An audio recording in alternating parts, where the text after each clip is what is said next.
Habakkuk, Chapter 2. Matthew Henry's Commentary on the Whole Bible. An exposition, with practical observations, of the book of the prophet Habakkuk. Chapter 2. In this chapter we have an answer expected by the prophet, verse 1, and returned by the Spirit of God, to the complaints which the prophet made of the violences and victories of the Chaldeans in the close of the foregoing chapter. The answer is 1. That after God has served his own purposes by the prevailing power of the Chaldeans, has tried the faith and patience of his people, and distinguished between the hypocrites and the sincere among them, he will reckon with the Chaldeans, will humble and bring down, not only that proud monarch Nebuchadnezzar, but that proud monarchy, for their boundless and insatiable thirst after dominion and wealth, for which they themselves should at length be made a prey, verses 2-8. 2. That not they only, but all other sinners like them, should perish under a divine woe. 1. Those that are covetous, are greedy of wealth and honors, verses 9 and 11. 2. Those that are injurious and oppressive, and raise estates by wrong and rapine, verses 12-14. 3. Those that promote drunkenness that they may expose their neighbors to shame, verses 15-17. 4. Those that worship idols, verses 18-20. Habakkuk 2 verses 1-4. Here, 1. The prophet humbly gives his attendance upon God. Verse 1 I will stand upon my watch, as a sentinel on the walls of a besieged city, or on the borders of an invaded country, that is very solicitous to gain intelligence. I will look up, will look round, will look within, and watch to see what he will say unto me, will listen attentively to the words of his mouth and carefully observe the steps of his providence, that I may not lose the least hint of instruction or direction. I will watch to see what he will say in me, so it may be read, what the spirit of prophecy in me will dictate to me, by way of answer to my complaints. Even in an ordinary way, God not only speaks to us by his word, but speaks in us by our own consciences, whispering to us, this is the way, walk in it, and we must attend to the voice of God in both.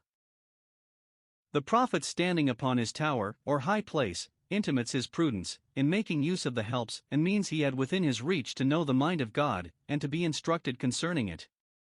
Those that expect to hear from God must withdraw from the world, and get above it, must raise their attention, fix their thought, study the scriptures, consult experiences, and the experienced, continue instant in prayer, and thus set themselves upon the tower. His standing upon his watch intimates his patience, his constancy and resolution. He will wait the time, and weather the point, as a watchman does, but he will have an answer. He will know what God will say to him, not only for his own satisfaction, but to enable him as a prophet to give satisfaction to others, and answer their exceptions when he is reproved or argued with. Herein the prophet is an example to us. 1. When we are tossed and perplexed with doubts concerning the methods of providence, are tempted to think that it is fate, or fortune, and not a wise God, that governs the world, or that the church is abandoned, and God's covenant with his people cancelled and laid aside, then we must take pains to furnish ourselves with considerations proper to clear this matter. We must stand upon our watch against the temptation, that it may not get ground upon us, must set ourselves upon the tower to see. If we can discover that which will silence the temptation and solve the objected difficulties, must do as the psalmist, consider the days of old, and make a diligent search, Psalm 77 verse 6, must go into the sanctuary of God, and their labor to understand the end of these things, Psalm 73 verse 17, we must not give way to our doubts, but struggle to make the best of our way out of them. 2. When we have been at prayer, pouring out our complaints and requests before God, we must carefully observe what answers God gives by his word, his spirit, and his providences, to our humble representations. When David says, I will direct my prayer unto thee, as an arrow to the mark, he adds, I will look up, will look after my prayer, as a man does after the arrow he is shot, Psalm 5 verse 3. We must hear what God the Lord will speak, Psalm 85 verse 8. 3. When we go to read and hear the word of God, and so to consult the lively oracles, we must set ourselves to observe what God will thereby say unto us, to suit our case, what word of conviction, caution, counsel, and comfort he will bring to our souls, that we may receive it, and submit to the power of it, and may consider what we shall answer, what returns we shall make to the word of God, when we are reproved by it. 4. When we are attacked by such as quarrel with God and his providence as the prophet here seems to have been beset, besieged, as in a tower, by hosts of objectors we should consider how to answer them, fetch our instructions from God, hear what he says to us for our satisfaction, and have that ready to say to others, when we are reproved, to satisfy them, as a reason of the hope that is in us. 1 Peter 3 verse 15. And beg of God a mouth and wisdom, and that it may be given us in that same hour what we shall speak. 2. God graciously gives him the meeting, for he will not disappoint the believing expectations of his people that wait to hear what he will say unto them, but will speak peace, will answer them with good words and comfortable words. Zechariah 1 verse 13. The prophet had complained of the prevalence of the Chaldeans, which God had given him a prospect of. Now, to pacify him concerning it, he here gives him a further prospect of their fall and ruin, as Isaiah, before this, when he had foretold the captivity in Babylon, foretold also the destruction of Babylon. Now, this great and important event being made known to him by a vision, care is taken to publish the vision, and transmit it to the generations to come, who should see the accomplishment of it.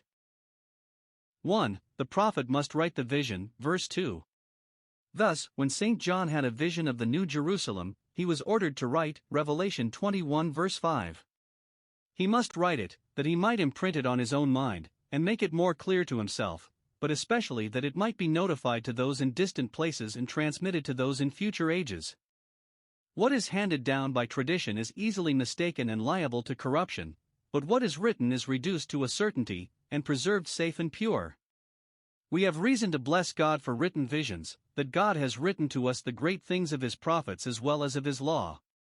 He must write the vision, and make it plain upon tables, must write it legibly, in large characters, so that he who runs may read it, that those who will not allow themselves leisure to read it deliberately may not avoid a cursory view of it. Probably, the prophets were wont to write some of the most remarkable of their predictions in tables, and to hang them up in the temple. Isaiah 8 verse 1. Now the prophet is told to write this very plain. Note, those who are employed in preaching the word of God should study plainness as much as may be, so as to make themselves intelligible to the meanest capacities. The things of our everlasting peace, which God has written to us, are made plain, they are all plain to him that understands. Proverbs 8 verse 9, and they are published with authority. God himself has prefixed his imprimatur to them, he has said, make them plain. 2. The people must wait for the accomplishment of the vision. Verse 3. The vision is yet for an appointed time to come. You shall now be told of your deliverance by the breaking of the Chaldeans' power, and that the time of it is fixed in the counsel and decree of God. There is an appointed time, but it is not near, it is yet to be deferred a great while, and that comes in here as a reason why it must be written, that it may be reviewed afterwards, and the event compared with it. Note, God has an appointed time for his appointed work, and will be sure to do the work when the time comes. It is not for us to anticipate his appointments, but to wait his time. And it is a great encouragement to wait with patience, that, though the promised favor be deferred long, it will come at last, and be an abundant recompense to us for our waiting. At the end it shall speak and not lie. We shall not be disappointed of it, for it will come at the time appointed, nor shall we be disappointed in it, for it will fully answer our believing expectations. The promise may seem silent a great while, but at the end it shall speak, and therefore, though it tarry longer than we expected, yet we must continue waiting for it, being assured it will come and willing to tarry until it does come. The day that God has set for the deliverance of his people, and the destruction of his and their enemies, is a day 1. That will surely come at last. It is never adjourned sine die without fixing another day, but it will without fail come at the fixed time and the fittest time. 2. It will not tarry, for God is not slack, as some count slackness. 2 Peter 3 verse 9. Though it tarry past our time, yet it does not tarry past God's time, which is always the best time. 3. This vision, the accomplishment of which is so long waited for, will be such an exercise of faith and patience as will try and discover men what they are. Verse 4.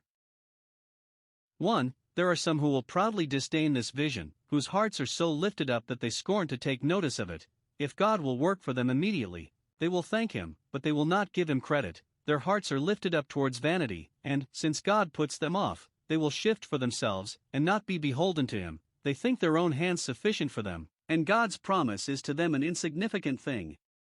That man's soul that is thus lifted up is not upright in him, it is not right with God, is not as it should be. Those that either distrust or despise God's all-sufficiency will not walk uprightly with him. Genesis 17 verse 1. But 2. Those who are truly good, and whose hearts are upright with God, will value the promise, and venture their all upon it, and, in confidence of the truth of it, will keep close to God in duty in the most difficult trying times, and will then live comfortably in communion with God, dependence on Him, and expectation of Him. The just shall live by faith. During the captivity good people shall support themselves, and live comfortably, by faith in these precious promises, while the performance of them is deferred. The just shall live by his faith, by that faith which he acts upon the word of God. This is quoted in the New Testament, Romans 1 verse 17, Galatians 3 verse 11, Hebrews 10 verse 38, for the proof of the great doctrine of justification by faith only and of the influence which the grace of faith has upon the Christian life. Those that are made just by faith shall live, shall be happy here and forever. While they are here, they live by it. When they come to heaven, faith shall be swallowed up in vision. Habakkuk 2 verses 5 to 14. The prophet, having had orders to write the vision, and the people to wait for the accomplishment of it, the vision itself follows, and it is, as diverse other prophecies we have met with, the burden of Babylon and Babylon's king, the same that was said to pass over and offend, chapter 1 verse 11. It reads the doom, some think, of Nebuchadnezzar, who was principally active in the destruction of Jerusalem, or of that monarchy, or of the whole kingdom of the Chaldeans, or of all such proud and oppressive powers as bear hard upon any people, especially upon God's people. Observe 1. The charge laid down against this enemy, upon which the sentence is grounded, verse 5. The lusts of the flesh, the lusts of the eye, and the pride of life, are the entangling snares of men, and great men especially, and we find him that led Israel captive himself led captive by each of these. 4. 1. He is sensual and voluptuous, and given to his pleasures, he transgresses by wine. Drunkenness is itself a transgression, and is the cause of abundance of transgression. We read of those that err through wine, Isaiah 28 verse 7. Belshazzar, in whom particularly this prophecy had its accomplishment, was in the height of his transgression by wine when the handwriting upon the wall signed the warrant for his immediate execution, pursuant to this sentence, Daniel 5 verse 1. 2. He is haughty and imperious, he is a proud man, and his pride is a certain presage of his fall coming on. If great men be proud men, the great God will make them know he is above them. His transgressing by wine is made the cause of his arrogance and insolence, therefore he is a proud man. When a man is drunk, though he makes himself as mean as a beast, yet he thinks himself as great as a king, and prides himself in that by which he shames himself. We find the crown of pride upon the head of the drunkards of Ephraim, and a woe to both, Isaiah 28 verse 1. 3. He is covetous and greedy of wealth, and this is the effect of his pride. He thinks himself worthy to enjoy all, and therefore makes it his business to engross all. The Chaldean monarchy aimed to be a universal one. He keeps not at home, is not content with his own, which he has an incontestable title to, but thinks it too little, and so enjoys it not, nor takes the comfort he might in his own palace, in his own dominion. His sin is his punishment, his ambition is his perpetual uneasiness.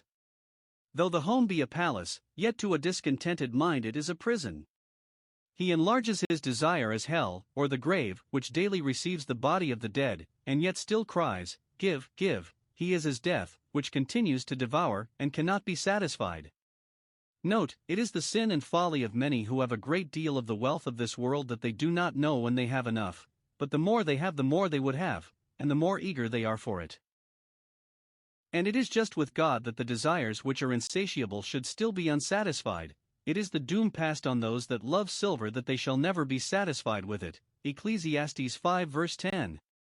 Those that will not be content with their allotments shall not have the comfort of their achievements. This proud prince is still gathering to him all nations, and heaping to him all people, invading their rights, seizing their properties, and they must not be unless they will be his, and under his command. One nation will not satisfy him unless he has another, and then another, and all at last, as those in a lower sphere, to gratify the same inordinate desire, lay house to house, and field to field, that they may be placed alone in the earth, Isaiah 5 verse 8. And it is hard to say which is more to be pitied, the folly of such ambitious princes as place their honor in enlarging their dominions, and not in ruling them well, or the misery of those nations that are harassed and pulled to pieces by them. 2. The sentence passed upon him, verse 6. Shall not all these take up a parable against him? His doom is 1. That, since pride has been his sin, disgrace and dishonor shall be his punishment, and he shall be loaded with contempt, shall be laughed at and despised by all about him, as those that look big and aim high deserve to be, and commonly are, when they are brought down and baffled. 2. That, since he has been abusive to his neighbors, those very persons whom he has abused shall be the instruments of his disgrace. All those shall take up a taunting proverb against him. They shall have the pleasure of insulting over him, and he the shame of being trampled upon by them. Those that shall triumph in the fall of this great tyrant are here furnished with a parable, and a taunting proverb, to take up against him. He shall say, he that draws up the insulting ditty shall say thus, Ho, he that increases that which is not his. Aha! What has become of him now? So it may be read in a taunting way.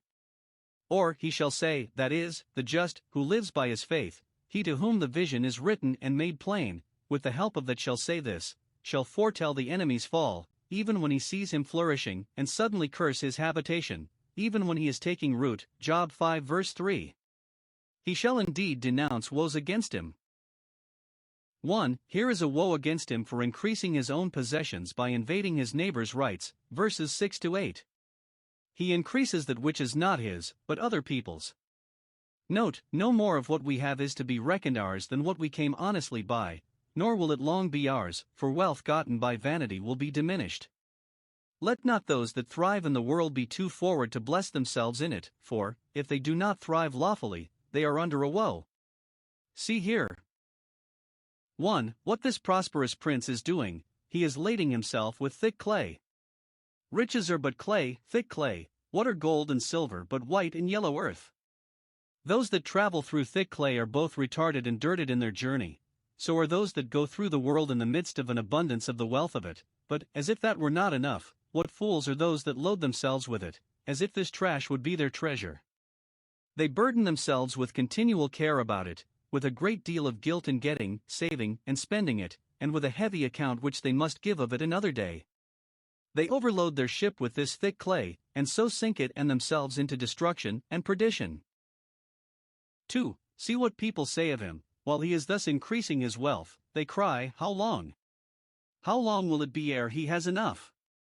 They cry to God, How long wilt thou suffer this proud oppressor to trouble the nations? Or they say to one another, See how long it will last, how long he will be able to keep what he gets thus dishonestly.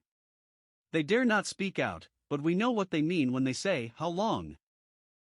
3. See what will be in the end hereof. What he has got by violence from others, others shall take by violence from him. The Medes and Persians shall make a prey of the Chaldeans, as they have done of other nations, verses 7 and 8. There shall be those that will bite thee and vex thee, those from whom thou didst not fear any danger, that seemed asleep, shall rise up and awake to be a plague to thee. They shall rise up suddenly when thou art most secure, and least prepared to receive the shock and ward off the blow. Shall they not rise up suddenly? No doubt they shall, and thou thyself hast reason to expect it, to be dealt with as thou hast dealt with others, that thou shalt be for booties unto them, as others have been unto thee, that, according to the law of retaliation, as thou hast spoiled many nations, so thou shalt thyself be spoiled. Verse 8. All the remnant of the people shall spoil thee. The king of Babylon thought he had brought all the nations round about him so low that none of them would be able to make reprisals upon him, but though they were but a remnant of people, a very few left, yet these shall be sufficient to spoil him, when God has such a controversy with him. First, for men's blood, and the thousands of lives that have been sacrificed to his ambition and revenge, especially for the blood of Israelites, which is in a special manner precious to God. Secondly, for the violence of the land, his laying waste so many countries, and destroying the fruits of the earth, especially in the land of Israel. Thirdly, for the violence of the city, the many cities that he had turned into ruinous heaps, especially Jerusalem the holy city, and of all that dwelt therein, who were ruined by him. Note, the violence done by proud men to advance and enrich themselves will be called over again, and must be accounted for, another day, by him to whom vengeance belongs. 2. Here is a woe against him for coveting still more, and aiming to be still higher, verses 9 to 11.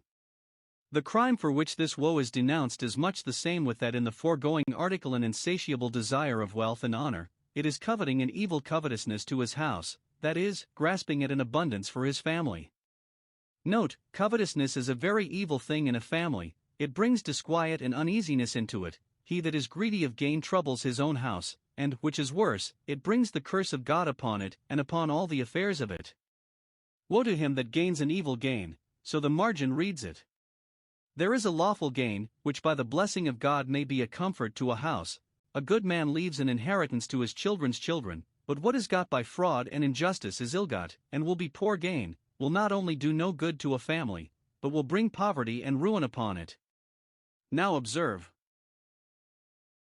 1. What this covetous wretch aims at. It is to set his nest on high, to raise his family to some greater dignity than it had before arrived at, or to set it, as he apprehends, out of the reach of danger, that he may be delivered from the power of evil, that it may not be in the power of the worst of his enemies to do him a mischief, nor so much as to disturb his repose.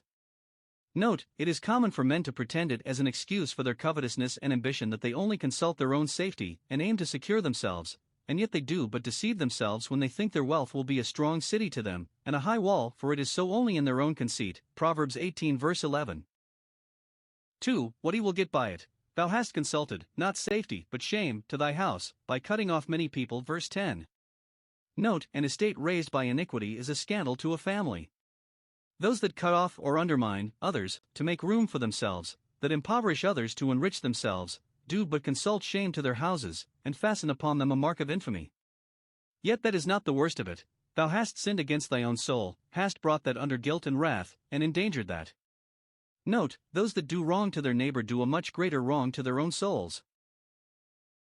But if the sinner pleads, not guilty, and thinks he has managed his frauds and violence with so much art and contrivance that they cannot be proved upon him, let him know that if there be no other witnesses against him, the stone shall cry out of the wall against him, and the beam out of the timber in the roof shall answer it, shall second it, shall witness it, that the money and materials wherewith he built the house were unjustly gotten. Verse 11.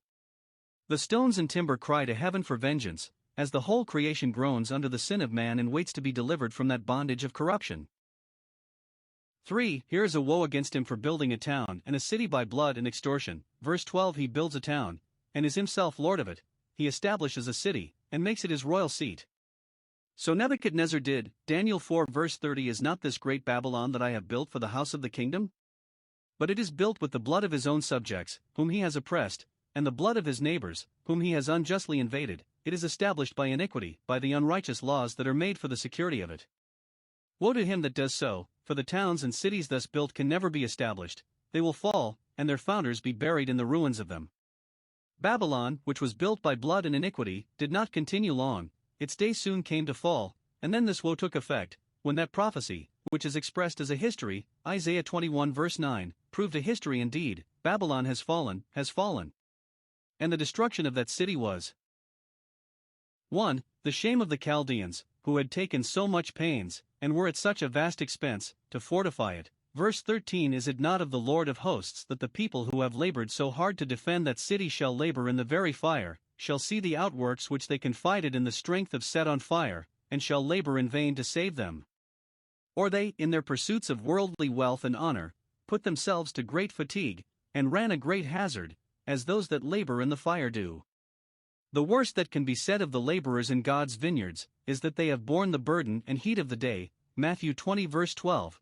But those that are eager in their worldly pursuits labor in the very fire, make themselves perfect slaves to their lusts. There is not a greater drudge in the world than he that is under the power of reigning covetousness. And what comes of it?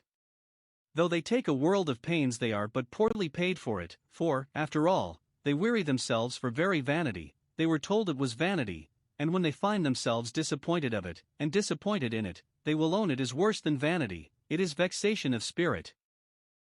2. It was the honor of God, as a God of impartial justice and irresistible power, for by the ruin of the Chaldean monarchy, which all the world could not but take notice of, the earth was filled with the knowledge of the glory of the Lord. Verse 14. The Lord is known by these judgments which he executes, especially when he is pleased to look upon proud men and abase them, for he thereby proves himself to be God alone. Job 40 verses 11 and 12. See what good God brings out of the staining and sinking of earthly glory. He thereby manifests and magnifies his own glory, and fills the earth with the knowledge of it as plentifully as the waters cover the sea, which lie deep, spread far, and shall not be dried up until time shall be no more. Such is the knowledge of the glory of God in the face of Jesus Christ given by the gospel. 2 Corinthians 4 verse 6. And such was the knowledge of his glory by the miraculous ruin of Babylon.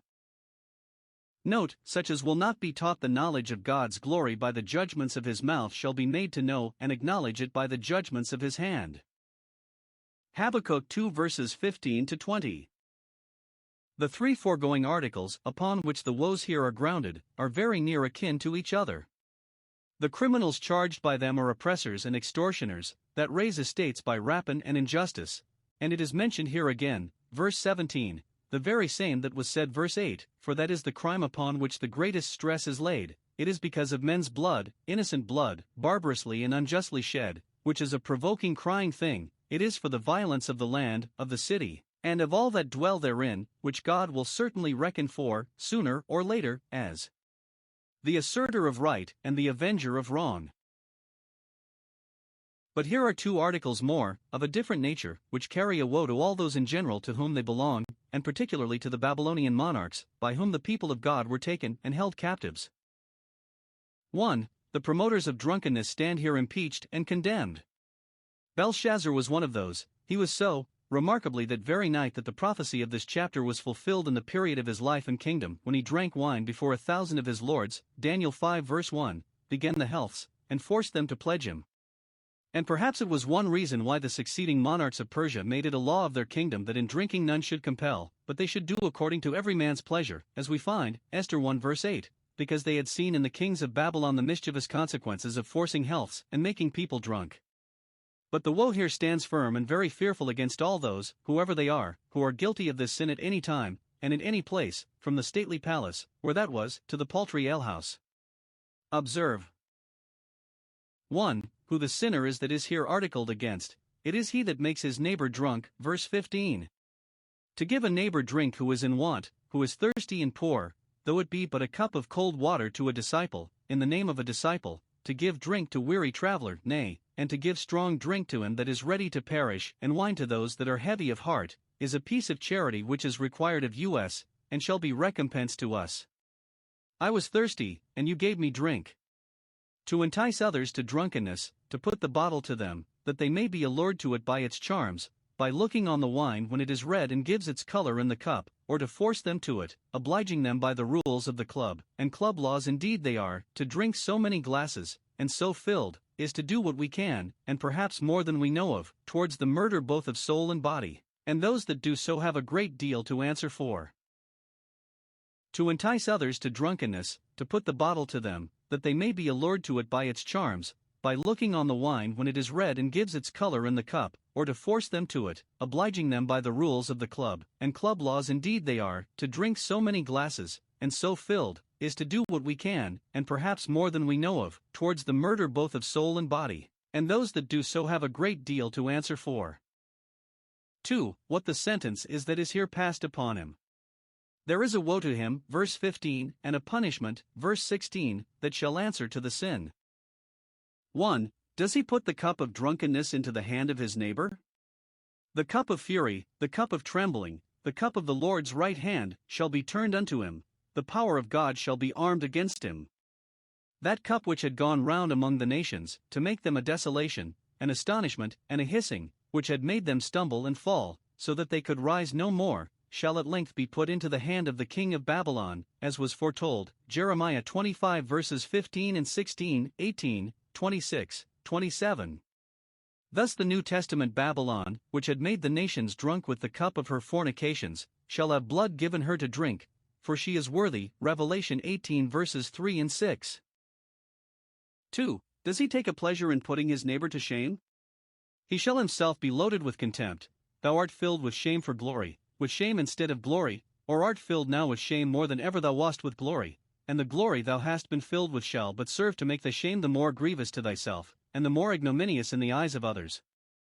Thou also shalt drink of the cup of trembling, and shalt expose thyself by thy fear and cowardice, which shall be as the uncovering of thy nakedness, to thy shame, and all about thee shall load thee with disgrace, for shameful spewing shall be on thy glory, on that which thou hast most prided thyself in, thy dignity, wealth, and dominion. Those whom thou hast made drunk shall themselves spew upon it. For the violence of Lebanon shall cover thee, and the spoil of beasts. Verse 17. Thou shalt be hunted and run down with as much violence as ever any wild beasts in Lebanon were, shall be spoiled as they are, and thy fall made a sport of, for thou art as one of the beasts that made them afraid, and therefore they triumph when they have got the mastery of thee. Or, it is because of the violence thou hast done to Lebanon, that is, the land of Israel, Deuteronomy 3 verse 25, and the temple, Zechariah 11 verse 1, that God now reckons with thee, that is the sin that now covers thee. 2. The promoters of idolatry stand here impeached and condemned, and this also was a sin that Babylon was notoriously guilty of. It was the mother of harlots. Belshazzar, in his revels, praised his idols. And for this, here is a woe against them, and in them against all others that do likewise, particularly the New Testament Babylon. Now see here. 1. What they do to promote idolatry. They are mad upon their idols. So the Chaldeans are said to be, Jeremiah 50 verse 38. 4. 1. They have a great variety of idols, their graven images and molten images, that people may take their choice, which they like best. 2. They are very nice and curious in the framing of them. The maker of the work has performed his part admirably well, the fashioner of his fashion. So it is in the margin, that contrive the model in the most significant manner. 3. They are at great expense in beautifying and adorning them. They lay them over with gold and silver, because these are things people love and dote upon wherever they meet with them. They dress up their idols in them, the more effectually to court the adoration of the children of this world.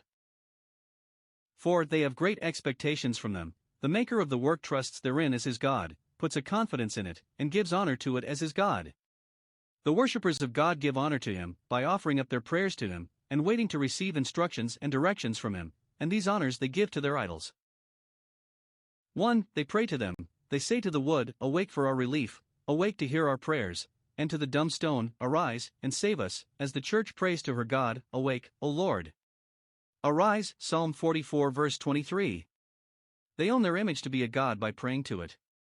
Deliver me, for thou art my God, Isaiah 44 verse 17. Deus corrogat al facet, that to which a man addresses petitions, is to him a god. 2. They consult them as oracles, and expect to be directed and dictated to by them. They say to the dumb stone, Though it cannot speak, yet it shall teach. What the wicked demon, or no less wicked priest, speaks to them from the image, they receive with the utmost veneration, as of divine authority, and are ready to be governed by it. Thus is idolatry planted and propagated under the specious show of religion and devotion. 2. How the extreme folly of this is exposed. God, by Isaiah, when he foretold the deliverance of his people out of Babylon, largely showed the shameful stupidity and sottishness of idolaters, and so he does here by the prophet, on the like occasion. 1. Their images, when they have made them, are but mere matter, which is the meanest lowest rank of being, and all the expense they are at upon them cannot advance them one step above that. They are wholly void both of sense and reason, lifeless and speechless. The idol is a dumb stone, and there is no breath at all in the midst of it, so that the most minute animal, that has but breath and motion, is more excellent than they. They have not so much as the spirit of a beast. 2. It is not in their power to do their worshippers any good. Verse 18. What profits the graven image? Though it be mere matter, if it were cast into some other form it might be serviceable to some purpose or other of human life, but, as it is made a god of, it is of no profit at all, nor can do its worshippers the least kindness. Nay. 3. It is so far from profiting them that it puts a cheat upon them, and keeps them under the power of a strong delusion. They say, It shall teach, but it is a teacher of lies, for it represents God as having a body, as being finite, visible, and dependent, whereas he is a spirit, infinite, invisible, and independent, and it confirms those that become vain in their imaginations in the false notions they have of God, and makes the idea of God to be a precarious thing, and what every man pleases. If we may say to the works of our hands, You are our gods, we may say so to any of the creatures of our own fancy, though the chimera be ever so extravagant. An image is a doctrine of vanities, it is falsehood, and a work of errors. Jeremiah 10 verses 8 and 14, 15. It is therefore easy to see what the religion of those is, and what they aim at, who recommend those teachers of lies as laymen's books, which they are to study and govern themselves by, when they have locked up from them the book of the Scriptures in an unknown tongue. 3. how the people of God triumph in him, and therewith support themselves, when the idolaters thus shame themselves. Verse 20, but the Lord is in his holy temple.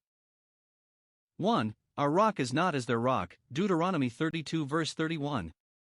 Theirs are dumb idols, ours is Jehovah, a living God who is what he is, and not, as theirs, what men please to make him. He is in his holy temple in heaven, the residence of his glory, where we have access to him in the way, not which we have invented, but which he himself has instituted. Compare Psalm 115 verse 3, but our God is in the heavens, and Psalm 11 verse 4.